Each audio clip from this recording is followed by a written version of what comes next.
లేచిన వారి గుణాతిశయములు ప్రజలను చేయు నిమిత్తమును ఏర్పరచబడిన వంశమును రాజులైన యాజక సమూహమును పరిశుద్ధ జనమును దేవుని సొత్తైన ప్రజలై ఉన్నారు. ఇప్పుడు మనకు పేరు లేదు, ప్రతిష్ట లేదు.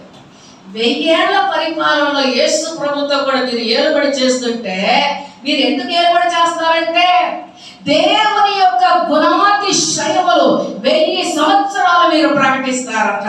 మిమ్మల్ని చూసి నన్ను చూసి వీళ్ళు ఎవర్రా మహిమతో ఉన్నారు, శక్తితో ఉన్నారు, ప్రభావంతో ఉన్నారంటే ప్రజలు చెప్పుకుంటారట ఏమని?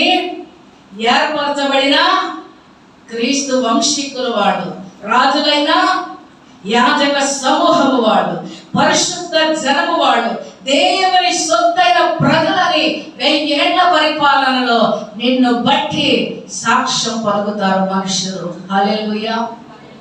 కనుక ఈ భూమి మీద తాత్కాలికమైన వాటి కొరకు కాకుండా పరిసంబంధమైన వాటి కొరకు నీవు ప్రయాసపడదువు గాక. ఆమేన్.